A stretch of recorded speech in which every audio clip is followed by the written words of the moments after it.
सुबह 11 बजे के कुछ देर बाद ही गाजियाबाद में वसुंधरा के सेक्टर 4 स्थित पंजाब नेशनल बैंक की इस ब्रांच में जबरदस्त हलचल हुई। दिल्ली के डिप्टी सीएम मनीष सिसोदिया, उनकी पत्नी और सिसोदिया के ओएसडी पहुंचे और फिर मीडिया कर्मियों की भीड़ के बीच से निकलते हुए बैंक में दाखिल हुए। शराब नीति में कथित घोटाले को लेकर सीबीआई यहां मनीष सिसोदिया के लॉकर की जांच करने पहुंची थी। करीब 2 घंटे की छानबीन के बाद मनीष सिसोदिया बाहर निकले। एक बार फिर उन्होंने सीधे प्रधानमंत्री का नाम लिया। जन्माष्टमी के दिन मेरे घर पे सीबीआई की रेड की गई थी। तो जन्माष्टमी के दिन जब सीबीआई की रेड की गई थी तो उस दिन मेरे घर से मेरी पत्नी के लॉकर की चाबी ले गए थे, जिसका लॉकर यहाँ है। तो आज सीबीआई उस लॉकर को खोलने आई थी, उसकी जांच करने आई थी। उन्होंने हमें भी बुलाया था। लॉकर में भी जैसे मेरे घर में कुछ नहीं मिला, वैसे ही लॉकर में भी कुछ नहीं निकला। मुश्किल से 70-80 हजार रुपए के कुछ बच्चों के, कुछ मेरी पत्नी के ज्वेलरी वगैरह कुछ इस तरह की चीजें हैं। मुझे बहुत खुशी है इस बात की कि प्रधानमंत्री जी ने मेरे घर पे रेड करा दी। प्रधानमंत्री जी ने मेरे घर की पूरी छानबीन करा के, तलाशी करा दी, वहां से भी कुछ नहीं निकला। आज प्रधानमंत्री जी ने सीबीआई भेज के मेरे लॉकर की जांच भी करा ली, उसमें से भी कुछ नहीं निकला। यही इस बात का सबूत है कि आज प्रधानमंत्री जी की सारी जांच में मैं और मेरा परिवार पाक साफ निकले हैं। प्रधानमंत्री जी की पूरी सारी जांच में एकदम क्लीन चिट है। कहीं कुछ ऐसा चीज नहीं है जिसको ये कह सके ये क्यों है, ये क्या है, ये कैसे है। कहीं एक पैसे का क्वेश्चनेबल कुछ नहीं है। तो मुझे अपनी सच्चाई पे भरोसा है, मुझे ईश्वर पे भरोसा है कि सच्चाई का साथ देके कोई दिक्कत नहीं होगी। सीबीआई ने आज भी, जैसे मैंने पहले भी कहा था, सीबीआई के सभी ऑफिसर्स ने आज बहुत अच्छे से व्यवहार किया मेरे साथ, मेरे परिवार के साथ में, और हमने भी पूरा कोऑपरेट किया।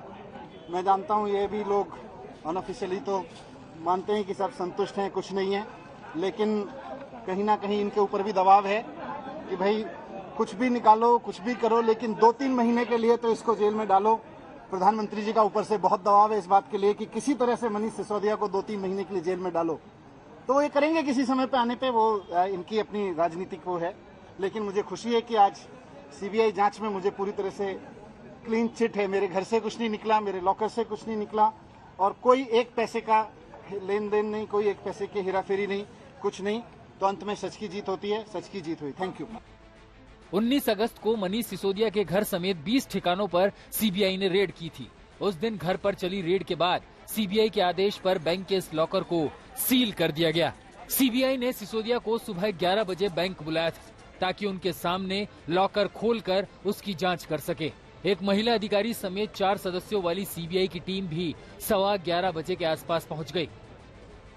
लॉकर को खोला गया तो उससे छोटे मोटे गहनों के सिवाय कुछ नहीं निकला। सीबीआई आबकारी नीति में कथित हेराफेरी से 144 करोड़ से ज्यादा के कथित घोटाले की जांच कर रही है। इसी के तहत लॉकर की जांच के लिए उसने सिसोदिया को समन भेजा तो उन्होंने तंज के अंदाज में ट्वीट किया, सीबीआई हमारा बैंक लॉकर देखने आ रही है। 19 अगस्त को मेरे घर 14 घंटे की रेड में कुछ नहीं मिला था, लॉकर में भी कुछ नहीं मिलेगा। सीबीआई का स्वागत है, जांच में मेरा और मेरे परिवार का पूरा सहयोग रहेगा। अभी सिसोदिया लॉकर की जांच से निकलकर बाहर भी नहीं आए थे कि शराब नीति को लेकर अन्ना हजारे ने आपकी सरकार को घेरा। जन लोकपाल आंदोलन शुरू करने वाले अन्ना हजारे ने दिल्ली के सीएम अरविंद केजरीवाल को चिट्ठी लिखी। चिट्ठी में उन्होंने केजरीवाल को दिल्ली सरकार की शराब नीति पर खरी खोटी सुनाई। चिट्ठी की शुरुआत में अन्ना ने लिखा कि आपके मुख्यमंत्री बनने के बाद पहली बार आपको खत लिख रहा हूं। दिल्ली की शराब नीति के बारे में खबरों को पढ़कर दुख होता है। आपने स्वराज में जो आदर्श की बातें लिखी थी, लगता है वो भूल गए। जिस प्रकार शराब का नशा होता है, उसी प्रकार सत्ता का नशा होता है। दिल्ली की शराब नीति से ऐतिहासिक आंदोलन को नुकसान, सीएम बनने के बाद लोकपाल, लोकायुक्त कानून भूल गए। आपने एक सशक्त लोकायुक्त बनाने की कोशिश तक नहीं की। आपकी सरकार ने लोगों का जीवन बर्बाद करने वाली शराब नीति बनाई है।